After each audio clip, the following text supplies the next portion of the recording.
Manchester, New Hampshire, tucked away deep in the heart of New England. This tiny state becomes the centre of the political universe for just one day every 4 years, when it holds the first presidential primary vote in the country. As the joke goes, if Iowa picks corn, then New Hampshire picks presidents. Here they've chosen every White House winner almost for the past 50 years. This time the campaign has started earlier and even more fiercely than ever before. All the main candidates are here, surrounded by an army of campaign workers, volunteers, and of course the world's media. So, will it be a comeback for Hillary Clinton, or will it be another big bounce for Mike Huckabee? Only New Hampshire has the answer. Now, it may be crazy here in Manchester, but further north, where locals have gathered for a spot of ice fishing, the presidential primaries are the hot topic too. It's far from being the political wilderness, and everyone has something to say about the choice of candidates. This is Lake Winnipesaukee. This immense spread of ice that glitters in the morning sun is fisherman's heaven. The weather is perfect and the ritual begins. The fishermen meet in this shop to buy bait. They're lively, huh? Here, people talk about fishing, not politics. Some of them even show their lack of interest in Tuesday's poll bluntly. Sick of it. There's nobody there that I like, and you know, they tell you everything about what they're gonna do, and they really don't. So, now It can be a big headache, actually, and trying to figure out which is better than who, or who's better than that, and that's kind of a fiasco, I think. On the ice, fishermen are getting ready. The technique is simple: bore a hole with a giant drill, then put a line in with live bait on it. Then go and have a beer while you wait for fish to bite. There's nothing better than out here on a Saturday morning. It's great. The crisp air, less noise from the city. It's great. There's nothing beats this. All set. Time to join the group for a chat. Even if these fishermen are no rally-goers, their state is in the political spotlight, and they talk about it. There are supporters from all sides. To be honest, I'm a Democrat. I don't know if I'll vote that way this year. You got two Democrats fighting it out in Barack and Hillary. I think Barack's going to do well in New Hampshire. I think he's going to roll with it. Right now, I think I'm probably deciding mostly between Mitt Romney and Giuliani. Both are strong Republican candidates. Just deciding between the two of them who I think deserves my vote.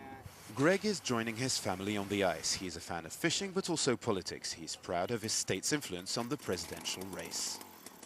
I'm glad they do come to New Hampshire. New Hampshire's a beautiful place, as you can see, and I think the people here are pretty wise about what's needed in the world, and hopefully will help make the right decision for the country. Whether involved or not in politics, these New Hampshire fishermen bear a huge responsibility. The whole of America is focused on their ballots.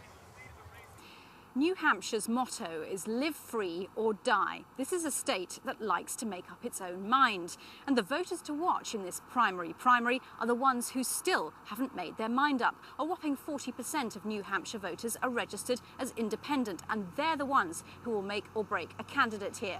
But who are they? France 24's political analyst Ed O'Keefe is here to explain. Catherine, as you mentioned, 4 in 10 of New Hampshire's voters consider themselves independent. This goes back to days of the American colonies. New Hampshire was one of the first colonies to declare independence from Great Britain.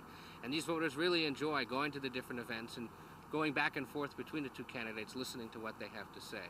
But with 4 in 10 being independent in this state, that's a big block and one that all candidates are after. Okay, so everybody wants those volatile independent voters, but who really needs them? Most of all, Barack Obama of the Democrats and John McCain of the Republicans. Barack Obama, especially because he's in a very close race with Hillary Clinton, and while they have a base of support among their Democratic faithful, they definitely need independents to vote for them, because that would put him over the top. On the Republican side, John McCain's been very appealing to New Hampshire voters in the past. He'll need them as well in order to get ahead of his rivals. Thanks, Ed. Well, New Hampshire gave John McCain a thumping victory back in 2000, a result that nearly derailed the campaign of a certain George W. Bush. McCain is hoping for a second dose of that magic in New Hampshire this time, and a former Secretary of Homeland Security, Tom Ridge, has been out campaigning for him. But, as I told you before, the voters of New Hampshire are a free-minded lot, even the ones who are too little to vote. Why are you supporting John McCain? You know, presidents have the opportunity to do some extraordinary important things. And government is really about making a better tomorrow. I'm an old guy. You're a young lady. So you're going to have a lot more tomorrows than I'll ever have. And I think John McCain will make your tomorrow a lot brighter and a lot better than any other candidate. And you want a nice tomorrow, don't you?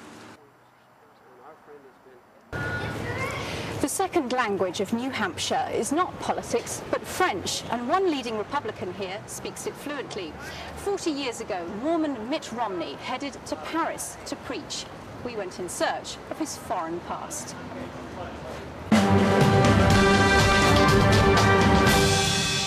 This is Mitt Romney when he was 20 years old. The photos were taken in France at the end of the 60s. At the time, he was a Mormon missionary.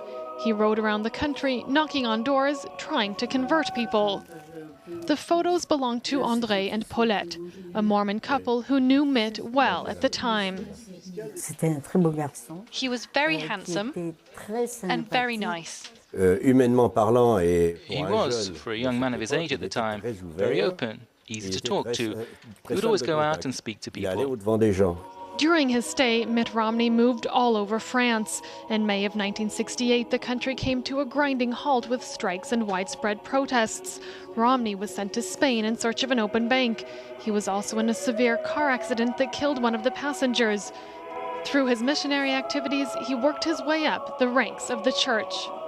Our beliefs, our convictions will certainly give him different guidelines. I consider that we live in a permissive society. I don't know what he'll be able to do exactly if he's elected, and he won't be in power alone, but I'm sure it will be a good thing. Romney's Mormon friends may consider him the ideal candidate, but American voters, a majority of whom are Christian, might see his faith as an obstacle, not an advantage. Back to the present and to the giant press room now covering this primary. Candidates are still buzzing after their final televised debate. From Main Street, Manchester to the World Wide Web, here's a look at what everyone's talking about today, including how to love a lady called Clinton. The U.S. media is buzzing about what seems to be Hillary's weakest point. What can you say to the voters of New Hampshire on this stage tonight, who see your resume and like it, but are hesitating on the likability issue, where they seem to like Barack Obama more? Well, that hurts my feelings. I'm sorry, Senator. I'm sorry. But I'll try to go on. He's very likable. I agree with that. I don't think I'm that bad. You're likable enough. Thank you so much. Meanwhile, Hillary's advisors say it's time to get mean. The buzz on the blogs says they told her to go negative on Obama, but her latest ad is far from aggressive. This election isn't about choosing change over experience. Change only comes with experience. Improving her likability by staying nice. The results of Tuesday's vote will show whether or not that's the winning strategy. Mary McCarthy is tracking the latest twists and turns of this presidential race for us here. Mary, how are the latest polls looking? Well, Catherine, let's start with the Republicans because the polls are unanimous. Here in New Hampshire, there are two top contenders. First out in the front is John McCain, who has over a third of votes. About 5 points behind him is Mitt Romney. So we have to keep our eyes on those two. The interesting thing is that the winner of the Iowa caucus, Mike Huckabee, is topping out at about 10% in most polls. He's not going to be a major player here. Moving quickly to the Democratic side, there the race is still wide open. Some polls are putting Hillary Clinton and Barack Obama in a virtual tie. They are neck and neck, where other polls give Barack Obama about a 10% lead. So that's nearly impossible to predict. What we can say on the Democratic side is that John Edwards is running a distant third, so he will most likely not be in the top two here in New Hampshire. Thanks, Mary, and that's it for this programme, but join me again same time tomorrow as France 24 counts down to New Hampshire's first in the nation primary, where a close race is just getting closer.